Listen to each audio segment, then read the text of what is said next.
Hello and welcome to the Flipping Wholesaling Houses in New York show. I am Michael Pinter, where I teach you how to start flipping or wholesaling houses, or if you're already doing it, how to grow your business. So I got a two-part question the other day, and I'm going to answer the second part. The second part is, how would one narrow a list to mail to rather than mailing a full list to the 10,000 people? So let's explain a couple of things here. First of all, so you're running a general list of 10,000 people who are likely to sell for whatever reason. They could be old, they could have some kind of economic distress, house could be vacant, there could be some issue with the house, could be some issue with them.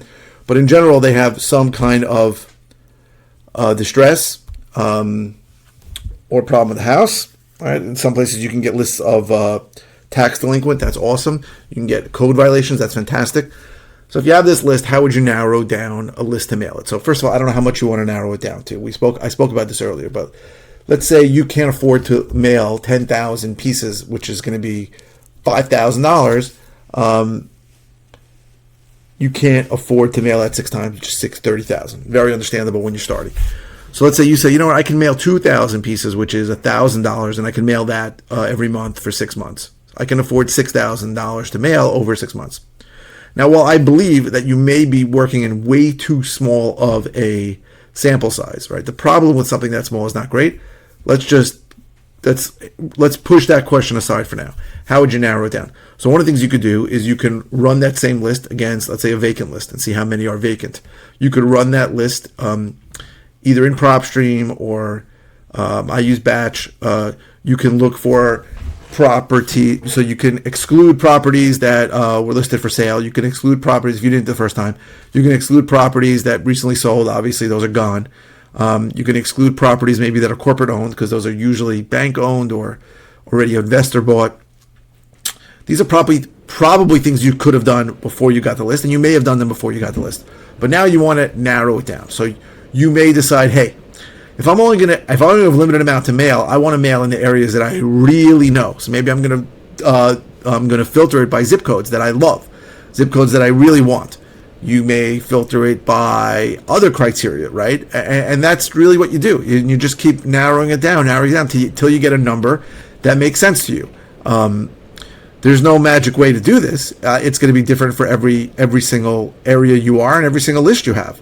So you may even go back to the original list provider. Let's say you ran a high ESI, that's like an economic stress indicator, I think, from Listability. You may go back and say, hey, I ordered 10,000 from you. Can I get the people with the most economic distress? Can we narrow it down? And they may go, yeah, the people in the highest thing are only 2,000. And bingo, you have your better list. Again, you can look for I keep saying vacants and absentee owned people. Those are usually going to be more likely to sell, right? If you can get a tax delinquent list, you may run that list through a tax delinquent and find out all the properties that haven't paid their taxes. If you can, some places you can, some places you can't, right? This is really more elaborating on the concept of list stacking. You are taking other lists and you're looking at this list and saying, hey, what's the absolute best on this list? Now, it doesn't guarantee you're going to get a deal if you do the best on the list. In fact, you may very well be narrowing out all the deals that could happen on the list. But if you have to narrow it down, these are the kinds of things you're going to look for. You're going to look for criteria that make it more likely that the people are going to sell. But I don't know what criteria are available for you, and I don't know what data you have in your area. So it's very hard for me to answer that.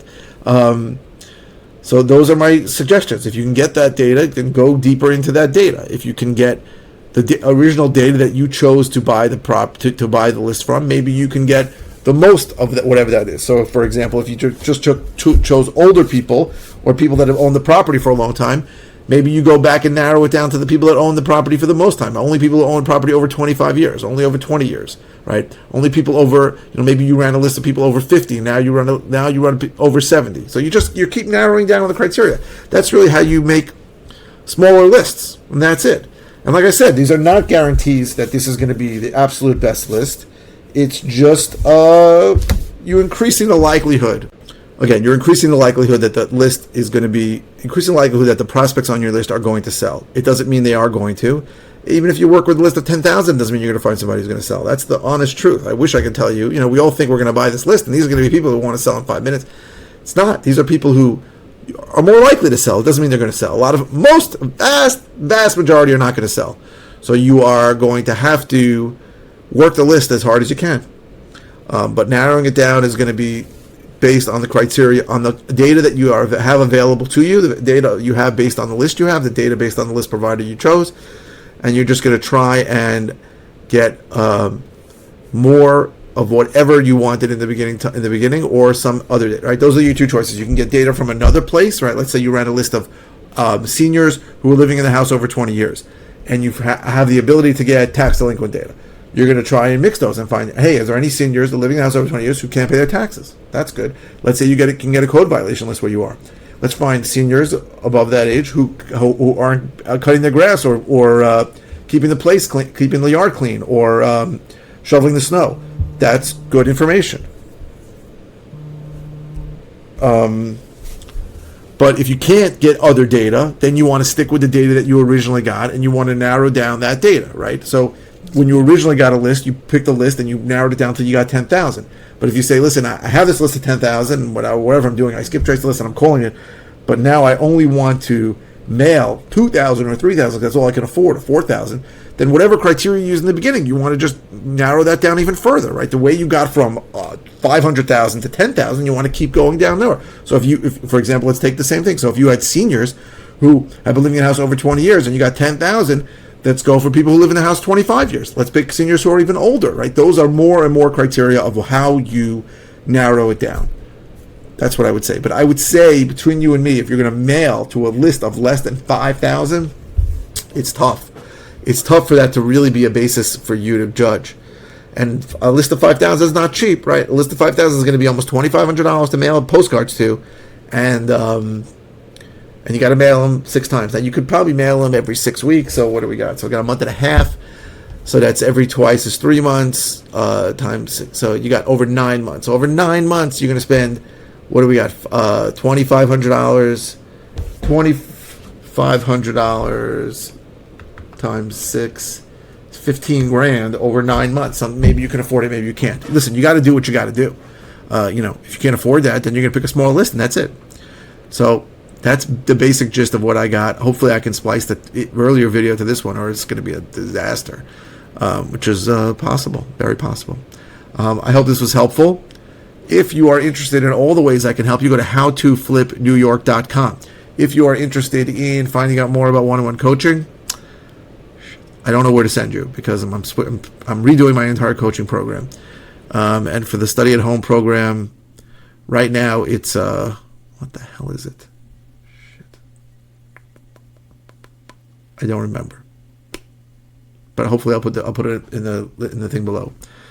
I don't know if it's howtoflipnewyorkcourse.com. I don't know if that's that URL still works. I'm sorry. I got to think about it.